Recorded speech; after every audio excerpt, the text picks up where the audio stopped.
Selamat petang pelajar. Pada video ini kita akan lihat bab 8 iaitu jenis dan kemajuan pengangkutan di Asia. Subtopik yang kita akan belajar dalam bab ini 8.3 iaitu kesan pengangkutan terhadap masyarakat, ekonomi dan alam sekitar di Asia. Iaitu menilai kesan pengangkutan terhadap masyarakat, ekonomi dan alam sekitar di Asia. Perkembangan pengangkutan di Asia menimbulkan pelbagai kesan dari segi masyarakat ataupun boleh dikatakan sebagai sosial, ekonomi dan alam sekitar.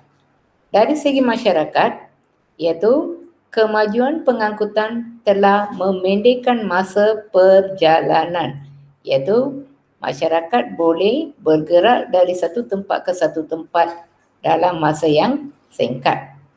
Seterusnya dapat meningkatkan taraf hidup penduduk, iaitu penduduk dapat bergerak ke sesuatu tempat untuk mencari rezeki. Berarti dengan tu taraf hidup mereka akan bertambah.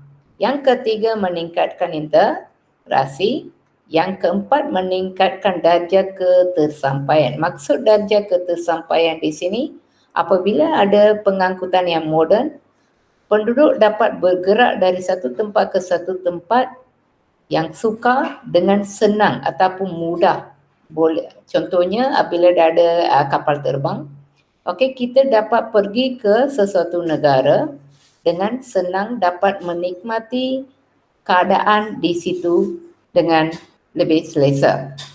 Seterusnya, mengurangkan kesesakan lalu lintas. Contohnya perkembangan pengangkutan udara ataupun air dapat mengurangkan kesesakan lalu lintas di sesuatu tempat.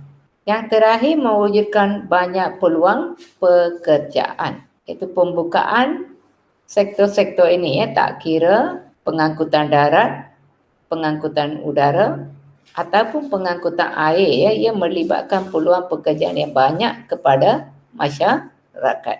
Dari segi ekonomi, kita dapat lihat iaitu bandar berkembang menjadi hub perdagangan utama, contohnya Tokyo, Kyoto, Nagoya, Osaka di Jepun ya.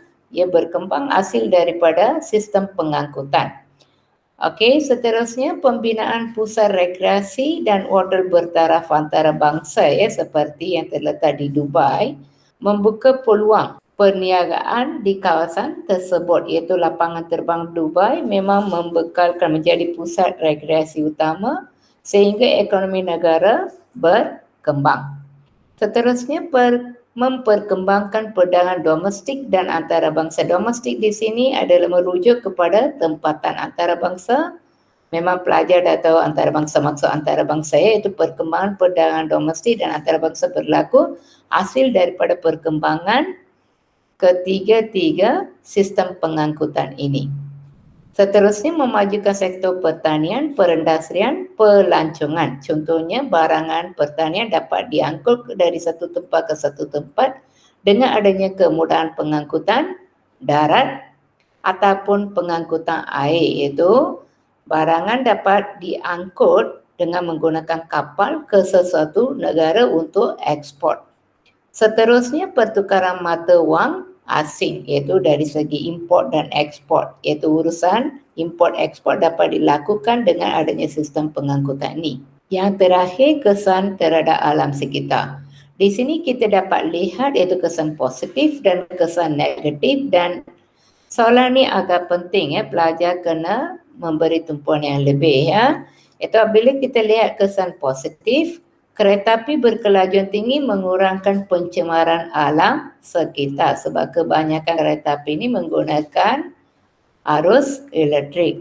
Okey, apabila menggunakan arus elektrik, di sini tidak ada gas pencemar dikeluarkan daripada kenderaan tersebut. Contohnya di negara kita LRT ya, memang menggunakan kabel yang berfungsi daripada arus elektrik. Seterusnya, perubahan lanskap yang menarik dan mesra alam di kawasan sekitar. Mungkin pelajar dapat lihat apabila pelajar dah pergi ke Kuala Lumpur, dapat lihat landasan kereta api yang wujud di bahagian atas memberi satu landscape yang menarik dan mesra yang merupakan mesra alam di kawasan sekitarnya. Dari segi kesan negatif iaitu pencemaran bunyi terutamanya apabila lapangan terbang dibina di sekitar kawasan perumahan ya, ia boleh mengeluarkan bunyi yang kuat mengganggu ketenteraman penduduk di sekitar. Seterusnya, pencemaran air biasanya kalau sekiranya berlaku sebarang kemalangan ataupun tumpahan minyak daripada kapal itu sendiri ya, boleh menyebabkan pencemaran air. Ini menyebabkan kesan lanjutan iaitu kepupusan kehidupan akuatik. Kehidupan akuatik ini merujuk kepada ikan ataupun sebarang organisma yang hidup di dalam air.